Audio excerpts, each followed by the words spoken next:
په هر حال کې د الله تعالی شکر ویستل پکار دي. موږ باندې چې معمولی امتحان راشي هغه سخت زمونږ یاد وي په دغه باندې موږ ګیله او فریاد کوو خو موږ ته دا نه یاد چې موږ باندې الله تعالی احسانات څومره کړي موږ له الله تعالی نعمتونه څومره راکړي. کله چې یو انسان دا ګیله کوي دا فریاد کوي چې یاره زما د رزق تنګدستي ده پیسه راسره نشته مال دولت مې نشته دی رزق نشته دی روټۍ نشته دی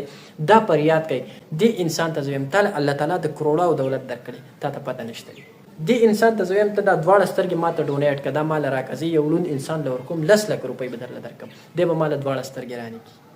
دی به وایي چې زه خو وړون شم که تاله ما دواړه سترګې درکړي. دې انسان ته زه وایم زه تاله 10 لک روپۍ در کوم دا ستا دواړه لاس ماله راکړه دا زه چاته لګوم دی به وایي چې زه خو به بې لاسو شم بیا به څه کوم دی ماله نه راکوي. دې انسان ته زه وایم چې تاله زه 20 لک روپۍ در کوم دا ګردې ماله راکړه دا زه چاله ورکوم دی به ماله 2 ګردې رانکړي په 20 لک روپۍ ولې دی به وایي چې زه خو به مړ شم که زما سره ګردې نه وي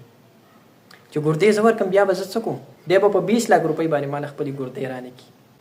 دې انسان ته زه وایم چې ستا دا زړه راکړه زه بل انسان ته لګوم 50 لک روپۍ درله در کوم دا انسان به ماله زړه رانکړي وایي به چې زه تاله زړه درکړم زه خو به پخپله مړ شم په 50 لک روپۍ ماله نه راکوي.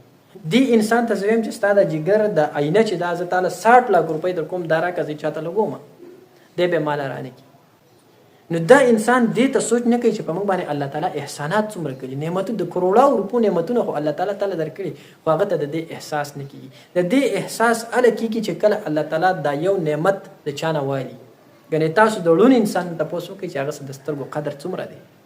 تاسو د یو کوڼ انسان نه تپوس وکړئ چې د هغه څه د غوږونو قدر څومره دی. دا احساس موږ ته هله کیږي چې کله الله تعالی زموږ نه یو نعمت واخلي.